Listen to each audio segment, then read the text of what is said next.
भगवान नाम निष्ठा की एक घटना। एक बार एक ब्राह्मण हत्या करके फिर उसके प्रायश्चित स्वरूप बहुत से तीर्थों में घूमता फिरता काशी आया। वह मुख से पुकार कर कहता था, राम राम, मैं हत्यारा हूँ, मुझे भिक्षा दीजिए।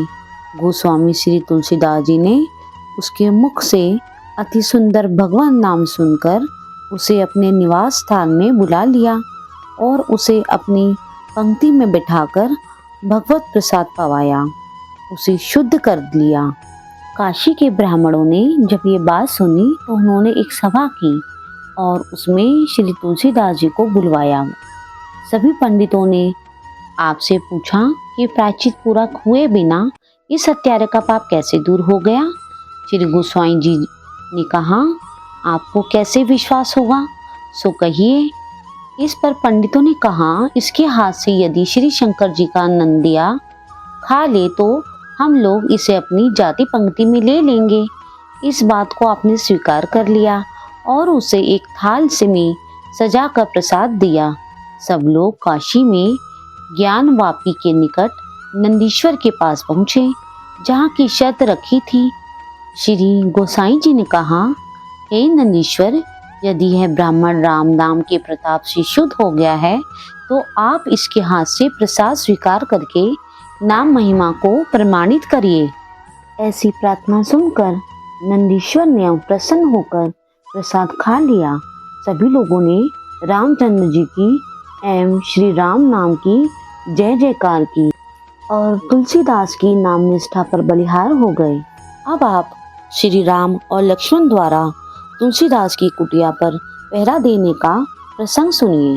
श्री राम लक्ष्मण द्वारा तुलसीदास जी की कुटिया पर पहरा देना। काशी के पंडितों को गोस्वामी जी से ईर्ष्या हो गई थी। वे दल बांधकर तुलसीदास जी की निंदा करने लगे और उनके द्वारा रचित श्री रामचरितमानस को भी नष्ट कर देने का प्रयत्न करने लगे। उन्होंने पुस्तक चुराने के लिए 2 चोर भेजे। चोरों ने जाकर देखा कि तुलसीदास की कुटिया के आसपास 2 वीर धनुष बाण लिए पहरा दे रहे हैं। वे बड़े ही सुंदर श्याम और गौण वर्ण के थे। उनके दर्शन से चोरों की बुद्धि शुद्ध हो गई। उन्होंने उसी समय से चोरी करना छोड़ दिया और भजन में लग गए। इधर पंडितों ने और कोई उपाय न देख श्री मधुसूदन सरस्वती जी को उस पुस्तक को देखने की प्रेरणा की। श्री मधुसूदन सरस्वती जी ने उसे देखकर बड़ी प्रसन्नता प्रकट की और उस पर यह सम्मति लिख दी। इस काशी रूपी आनंद वन में तुलसीदास चलता फिरता तुलसी का पौधा है। उसकी कविता रूपी मंजरी बड़ी ही सुंदर है, जिस पर श्री राम रूपी भरा सदा मंडराया करता है। पंडितों को इस पर भी संतोष नहीं हुआ। तब पुस्तक की परीक्षा का एक और उपाय सोचा गया।